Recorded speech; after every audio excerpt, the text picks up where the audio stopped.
Olá, seja muito bem-vindo à Escola Bíblica, este lugar especial onde nos encontramos para juntos desfrutarmos da Palavra de Deus. Temos tido a oportunidade, ao longo dos últimos programas, de desfrutar e aprender mais sobre um livro muito especial da Bíblia, o livro de Daniel. Este é o livro que nos aproxima não só do profeta Daniel, não só daquilo que aconteceu com Daniel quando estava em Babilónia e depois, o que continua a acontecer durante a vida dele, mas é um livro muito mais importante porque ele fala do que vai acontecer com a nossa própria vida. Tem profecias que vão desde o tempo de Daniel até aquilo que ainda não conhecemos, até bem mais lá à frente, e temos tido a oportunidade de compreender e conhecer melhor deste tema com um convidado muito especial, com o Paulo Lima. Paulo, obrigada por estares aqui. É um prazer estar aqui. E com a ajuda do Paulo, vamos continuar então a aprofundar e a conhecer mais sobre Daniel. Para isso, começamos como sempre com o sumário. Paulo, qual é o sumário de hoje? Devido à sua fidelidade a Deus, Daniel será lançado na cova dos leões, mas o Deus que Daniel serve também é o Senhor dos leões. Este é o sumário de hoje. Ok, vamos falar de um dos momentos mais marcantes da vida de Daniel, Sim. mas vamos abrir a Bíblia e ver aquilo que a Bíblia nos fala através deste versículo que vai introduzir então o tema de hoje. E este versículo encontra-se no livro de Daniel, no capítulo 6, no versículo 4, que diz: Então os presidentes e os príncipes procuravam achar ocasião contra Daniel a respeito do reino, mas não podiam achar ocasião ou culpa alguma, porque ele era fiel e não se achava nele nenhum erro nem culpa. Este é o grande, podemos dizer que é um versículo que vai introduzir este momento, não é? Vemos aqui a grande introdução, a grande trama da vida de Daniel neste momento. O que é que foi decidido pelo rei Dario quando ele chegou ao trono? Que grande decisão é que ele tomou? Sim, nós estamos a falar do ano 539, o ano que foi onde aconteceu imediatamente a conquista de Babilónia pelos persas. Dario Medo entrou nesse reino e tomou assento na cadeira real.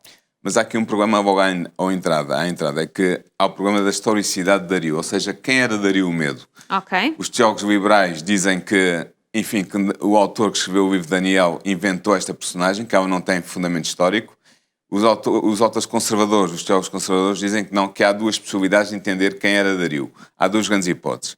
Okay. A primeira é que ele seria Gubaru, ou então em grego Gubrias, foi o governador da Síria que estava do lado dos neobabilónicos e que passou para o lado dos persas. Okay. E como recompensa, o rei Ciro nomeou governador. Nós temos essa informação na Crónica de Nabónido, que é um documento cuneiforme que chegou até nós devido às escavações que foram feitas em Babilónia.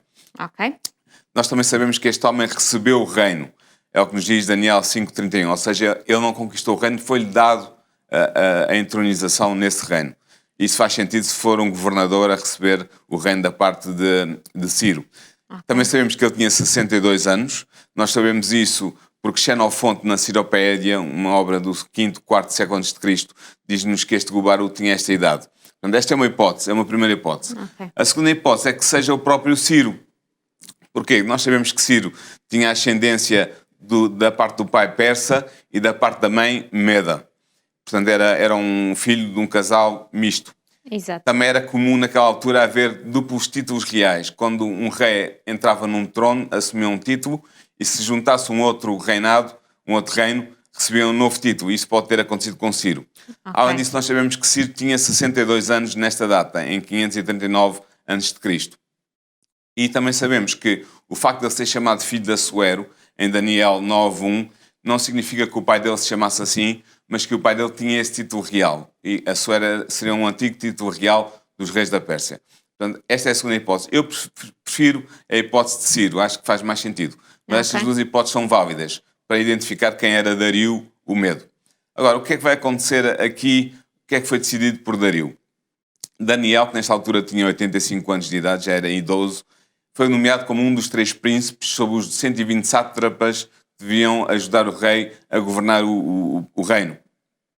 Ele era muito especial para Dario e de tal maneira que Dario tinha um plano de pôr o Daniel à frente de todo o governo, uma espécie de primeiro-ministro, debaixo da sua orientação. Okay. O costume persa era manter os governantes locais a trabalhar no local onde eles tinham estado sempre a servir. Nós sabemos que Daniel tinha servido sob o rei Nabucodonosor como primeiro-ministro. Uhum. Depois, com Belshazzar, houve ali um momento que ele também foi nomeado o 3º governante do reino. E, portanto, fazia sentido que Dario mantivesse este governante ao seu serviço, porque, além de mais, tinha dado boas provas de governação honesta. Só que esta decisão de Dario não agradou a muita gente. Vai haver inveja, vai haver uma conspiração contra Daniel, e as razões são três. É que, primeiro, Daniel era um judeu, era um deportado da Judeia. Exato. Isso não era bem visto na altura. Depois, o segundo facto era que ele era um ex-primeiro-ministro de Babilónia, o que também não agradava a muitos medos e a muitos persas que queriam ocupar o seu lugar.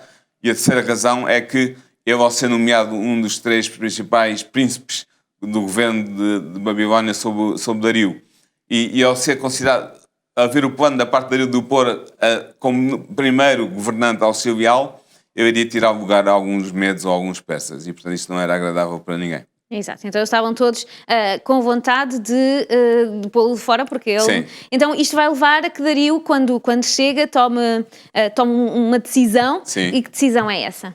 É assim, havia uma situação muito interessante naquela altura em relação aos deuses mesopotâmicos. Nabónidos, que tinha sido o último rei de Babilónia, do Império Neo-Babilónico, tinha mandado reunir todos os deuses, todas as estátuas dos deuses de todas as cidades da Mesopotâmia, na cidade de Babilónia, para dessa maneira ter o auxílio dos deuses contra a ameaça persa. Claro que nós sabemos que isso não resultou, mas havia um problema, era que agora havia uma grande confusão. Todos os deuses, todas as estátuas dos deuses da Mesopotâmia estavam em Babilónia. Exato. Então, para resolver este problema, houve talvez a ideia de implementar um decreto que dizia que durante os próximos 30 dias nenhum ser humano poderia pedir alguma coisa a um deus ou a um homem que não ao rei Dario, o rei que estava a governar a cidade de Babilónia e toda aquela área do Império Medo-Persa. Então, nós sabemos que este decreto tinha a força de lei, era a segunda lei dos medos e dos persas, ou seja, era uma lei imutável. Havia uma tradição jurídica persa que dizia que as leis que eram promulgadas não podiam ser alteradas, seja qual fossem as razões. Nós sabemos isso, por exemplo, o livro de Esther diz-nos isto no primeiro capítulo, Exato. no versículo 19, e sabemos isso também através de um autor clássico, Diodoro Sículo, que escreveu uma obra chamada Biblioteca Histórica, no primeiro século antes de Cristo, e ele diz lá claramente, conta uma história, ele diz que havia um indivíduo que foi condenado à morte por um crime que ele não tinha cometido, e quando descobriu que ele era inocente, ainda assim ele teve que ser executado, porque a lei dos medos e dos persas era inalterável, e portanto o que tinha sido decidido uma vez em forma de lei tinha que ser realizado. Portanto, é este o contexto do decreto promulgado pelo rei Dario. Aqui o que vai acontecer é que a vida de oração de Daniel vai aparecer como o ponto fraco. Exato. Dele. Fraco entre aspas. Fraco na visão dos outros, como que olhavam para Daniel, não é? Eles sabiam que não podiam arranjar nada contra Daniel, porque Daniel era absolutamente honesto nos seus negócios, na sua liderança no governo, e portanto eles vão encontrar um ponto fraco na religião de Daniel. E qual é o ponto fraco? Eles sabiam que Daniel tinha uma vida de oração fixa e firme, e portanto eles vão fazer com que Daniel caia numa armadilha. E a armadilha eles sabiam que Daniel iria continuar a orar ao seu Deus, ao Deus de Israel, e estava proibido devido ao decreto que Dario tinha promulgado.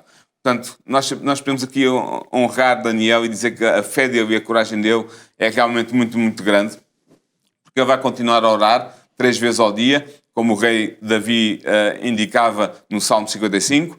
Ele vai continuar a orar virado para Jerusalém, como era indicado desde o tempo de Salomão em 1 Reis 8, em que Salomão, quando inaugurou o templo de Jerusalém, disse: Senhor, se alguém estiver fora da cidade, mas quiser orar para ti, ore e orar em direção a esta cidade e a este templo, que tu possas ouvir a oração.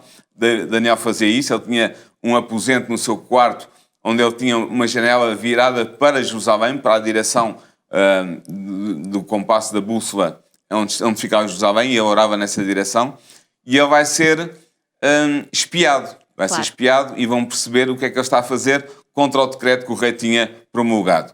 E aqui nós vemos outra coisa muito interessante, é que nós vemos a lealdade de Daniel para com o rei era absoluta, era o mais leal possível ao governo e ao rei que o tinha nomeado, mas a lealdade de Daniel para com o Deus do céu era superior de longe. E ele vai se manter leal à adoração do seu Deus contra a lei que o rei tinha, entretanto, promulgado. Então vai haver um problema. O que é que vai acontecer a Daniel? Sim, o que é que vai acontecer a Daniel? Vai haver uma acusação contra Daniel. as pessoas que tinham engendrado toda esta cabala, toda esta armadilha, vão se apresentar ao rei, vão dizer ao rei que Daniel respeitou o decreto, que dizia que não se podia orar a nenhum Deus ou pedir a nada a nenhum homem a não ser ao rei. O rei vai perceber que havia ali uma armadilha contra Daniel, vai fazer todo o possível para tentar salvar Daniel, não o levar ao castigo que era a cova dos leões, mas há a lei dos medos e dos persas. E a lei dos medos e dos persas, como eu já expliquei, dizia que uma vez tomada uma decisão pelo governo real, essa decisão era absolutamente inalterável. Então o rei vai ter que desistir, quando chega ao fim do dia ele vê que não consegue fazer nada, e vai enviar então Daniel para a cova dos leões. É muito interessante saber onde é que ficaria esta cova dos leões em Babilónia. Possivelmente ficaria junto, pelo menos alguns autores acham que sim, junto dos Jardins Suspensos. Os Jardins Suspensos eram uma montanha artificial feita pelo rei Nabucodonosor para agradar a sua mulher, que era de origem medo-persa. Ela estava habituada a um país montanhoso, com luxuriante, com muita vegetação, muitas árvores. Na Babilónia isso não existia. Então o rei mandou fazer estes jardins suspensos para que a sua mulher matasse as saudades da sua terra. E junto aos jardins suspensos havia provavelmente um sítio que seria o zoo real, onde o rei teria os seus animais de estimação, e aí seria a cova dos leões. E foi aí que Deus permitiu que Dario ordenasse que Daniel fosse colocado aí. Essa cova foi aberta, seria como o próprio nome diz, uma cova com uma entrada por cima. Daniel foi introduzido aí na cova por cima, a entrada, a pedra que tapava a cova foi selada com o anel do rei para impedir que alguém tentasse interferir ou salvá-lo ou prejudicá-lo. Exatamente. Ou ainda prejudicá-lo mais.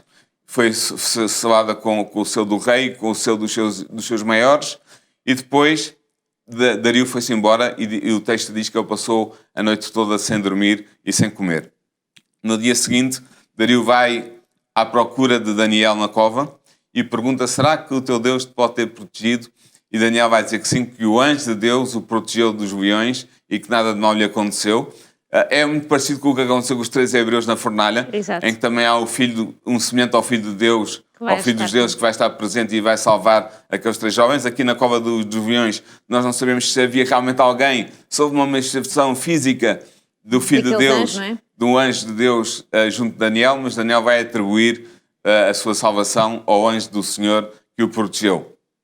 E depois é interessante ver que Dario, em resultado disto, vai condenar à mesma pena de morte, sendo atirados na cova dos leões, os acusadores de Daniel.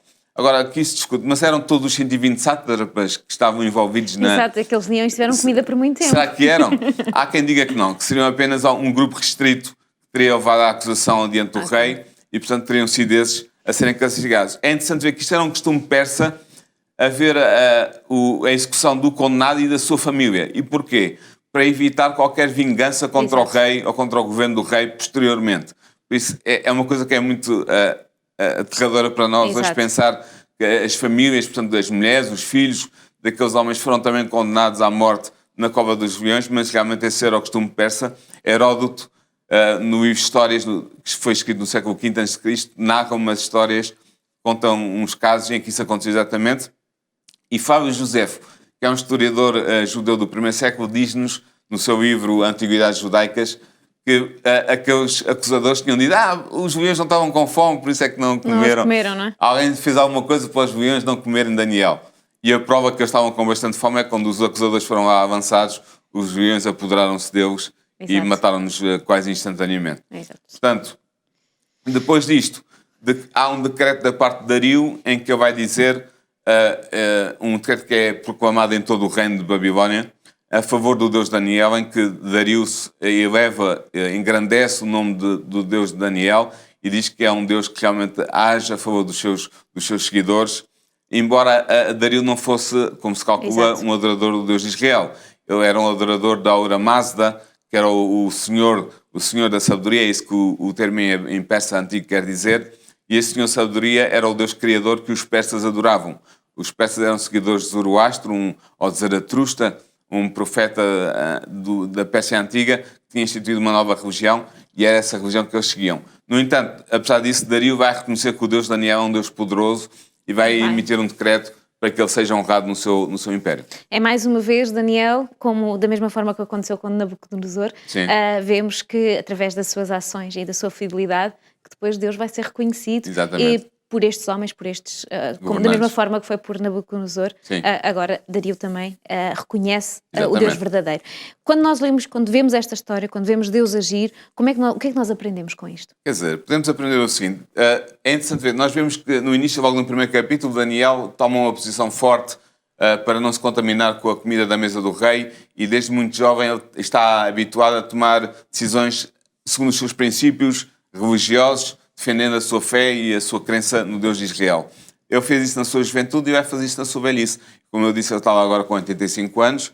No entanto, apesar de estar já idoso, ele não vai deixar de defender aquilo que acredita e de viver segundo os princípios em que ele acredita. Isso é algo que nós podemos aprender com ele. Depois, nós também aprendemos que um homem firme em Deus pode manter-se o mesmo na hora da provação como na hora da prosperidade. Quando Daniel prosperou, ele tinha a bênção de Deus e era fiel a Deus. Na hora da adversidade, ele continua fiel a Deus e continua a ter a bênção de Deus. E nós aprendemos isso claramente neste episódio. Depois também nós aprendemos que quando há um conflito possível entre a lei divina e a lei humana, nós devemos seguir a lei divina. Sermos obedientes ao Deus do céu, sermos fiéis ao Deus de Israel, que é também o nosso Deus, o Deus de Jesus Cristo. E isso é a outra lição que nós podemos aprender. E a última lição que eu acho que nós podemos retirar daqui, com esta experiência de Daniel, é que nós devemos ser como Daniel, e se formos como ele, contaremos com a bênção divina. Deus estará ao nosso lado, ajudando-nos nas covas dos leões que teremos eventualmente que enfrentar. Eu acho que estas são as lições que nós podemos retirar deste episódio da história de Daniel. Obrigada porque nos esclareceste, porque nos ensinaste como é que podemos aprender fazendo. Sim. E acredito podemos fazer como Daniel fez e confiar da forma que Daniel fez. Obrigada por nos ajudares, porque nos esclareceste e nos ensinaste mais desta história, deste momento da vida de Daniel. Sim. E que tanto como ele foi importante para nós. Mas nós vamos encontrar-nos mais vezes para continuarmos a aprofundar e a conhecer mais de Daniel. Obrigada pela tua ajuda e porque hoje nos trouxeste este tema. Não sei se queres dizer uma última mensagem, se tivesse de dizer em 30 segundos uma última mensagem como conclusão deste tema, o que é que tu nos dizias? Vamos ser como Daniel. Então, com esta conclusão terminamos o programa de hoje. Acredito que gostou de conhecer todos estes pequenos, grandes factos da história relacionados com este momento da vida deste homem que a Bíblia nos apresenta, mas acredito que quer conhecer mais sobre Daniel, quer conhecer mais sobre este tema e mais. Eu prometo-lhe que já no próximo programa nós vamos ter a oportunidade de começar a conhecer mais sobre nós mesmos, porque vamos começar a aprofundar a profecia e conhecer as profecias que o Senhor tem preparado para nós. Quer conhecer mais? Então é muito fácil. É só juntar-se a nós já no próximo programa. Mas antes de terminar, quero só dizer, já estamos um bocadinho para a frente no livro de Daniel, já vamos no capítulo 6, perdeu aquilo que foi dito nos outros capítulos anteriores, não sabe como encontrar? É muito fácil. Pode ir à página de Facebook, na RCS, na página de Facebook da Rádio RCS, ou pode fazê-lo também através da página da Novo Tempo, em novotempo.pt, vai lá encontrar os nossos programas já gravados, não só deste tema, como outros temas que já tivemos a oportunidade de debater, conhecer e aprofundar, e desta forma pode ver, pode partilhar com os seus amigos e podemos partilhar o conhecimento da Palavra de Deus. Queremos continuar a desenvolver o conhecimento de Deus, queremos continuar juntos a explorar a Bíblia e a retirar dela os ensinos que o Senhor tem para nós. Queremos contar consigo nesta aventura de conhecer o nosso Deus, queremos contar consigo nesta experiência de seguir este Deus verdadeiro, queremos poder conhecer mais da Palavra de Deus e da história de Daniel já no próximo programa. Encontramos-nos até lá.